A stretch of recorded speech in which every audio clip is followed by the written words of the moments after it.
જય માતાજી મિત્રો, એક નવા બ્લોગમાં તમારું સ્વાગત છે। તો આજે હું એક સિકોતર માતાનું મંદિર આવેલું છે, ત્યાં આગળ હું દર્શન કરવા માટે જવાનો છું।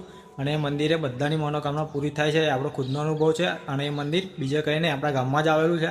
તો એ મંદિરે હું દર્શન કરવા માટે જાઉં છું। તો ચલો એ મંદિર તમને બતાવું કઈ જગ્યાએ આવેલું છે, અને તેનું લોકેશન બી તમને આ જ વિડીયોમાં મળી જશે।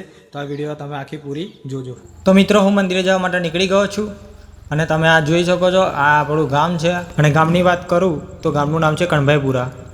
તો આ જે સામે તમને દેખાય છે તે સિકોતર માતાજીનું મંદિર છે।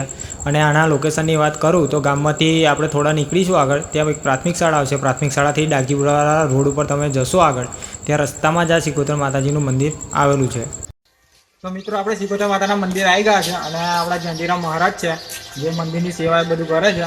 તો ચાલો હું દર્શન કરી લઉં, તમને પણ દર્શન કરાવી લઉં। આ જે તમે મંદિર જોઈ રહ્યા છો એ બીજે કંઈ નહીં, એ મારા પોતાના જ ગામમાં આવેલું છે। અને અહીંયા ગમે તેવી પણ તમે મનોકામના રાખો તો અહીંયા 100% અહીંયા પૂરી થાય છે। તો આ મંદિર અહીંયા મારો પોતાનો જ અનુભવ છે। મેં બી કેટલી બી મનોકામના રાખી છે, બધી મારી અહીંયાથી પૂરી થઈ છે। તો તમે પણ આવો અને અહીંયા મનોકામના રાખો, અને 5 રવિવાર ભરો, તમારું પણ કામ 100% અહીંયા પૂરું થઈ જશે।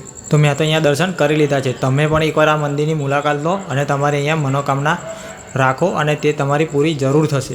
તમે પણ આ મંદિરના અહીંયા દર્શન કરી લો, તમે જોઈ શકો છો। અને આ જે નવરાત્રિનો સમય છે અત્યારે, તો અહીંયા આગળ બધું ડેકોરેશન કરેલું છે, તમે જોઈ શકો છો। આખું મંદિરનું ડેકોરેશન કેવું કરેલું છે, કેવું લાગે તમે કોમેન્ટ કરજો।